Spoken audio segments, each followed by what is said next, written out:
আজ রবিবারের বাজার, সকাল সকাল বাজার থেকে কিন্তু বাড়িতে পমফ্রেট মাছ চলে এসছে, তাই ভাবলাম যে আজকে শুধু পমফ্রেট মাছটাই রান্না করব। তো মাছটা ভীষণ ফ্রেশ ছিল। প্রথমে ভালো করে এখানে আমি ধুয়ে নিয়েছি। ধুয়ে নিয়ে কিন্তু নুন হলুদ মাখিয়ে রাখবো কিছুক্ষণ। আর এদিকে একটু করে নেবো সর্ষে পোস্ত বাটা। মাছটাতে বেশি কিছু মশলা দেব না, একদমই সাদামাটাভাবে করব। সর্ষে পোস্ত, কাঁচা লঙ্কা, আমি এখানে দু রকমের সর্ষে নিয়েছি, সাদা সর্ষে কালো সর্ষে। অল্প মশলা যেহেতু তাই শিলেই বেটে নিলাম, আর দিয়েছিলাম অল্প নুন আর হলুদ যাতে সর্ষেটা তেতো না হয়ে যায়।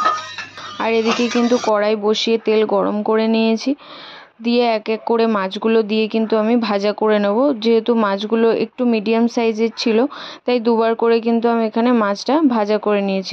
মাছের এক পিঠটা কিন্তু ভালো করে ভাজা হয়ে গেছে, অপর পিঠটা আবার ভালো করে ভেজে নিয়েছি। মাছ ভাজা আমাদের হয়ে গেছে। মাছটা যেহেতু ঝাল করব, ফোড়নে দিয়েছিলাম কালো জিরে আর বেটে রাখা মশলাটা দিয়ে দিয়েছিলাম। বেশিক্ষণ কিন্তু কষানো যাবে না, কারণ সর্ষে রয়েছে, বেশিক্ষণ কষালে কিন্তু তেতো হয়ে যাবে। এদিকে ঝোলটা কিন্তু ভালো করে ফুটে গেছে। আমি ওপর থেকে মাছগুলো দিয়ে দিলাম। মাছটা দিয়ে আর একটু ভালো করে ফোটাবো। আর ওপর থেকে দিয়ে দিয়েছিলাম কয়েকটা চেরা কাঁচা লঙ্কা আর একটুখানি সর্ষের তেল। দেখতেই পাচ্ছ কতটা সুন্দর দেখতে হয়েছে, খেতেও কিন্তু ভালো হয়েছে।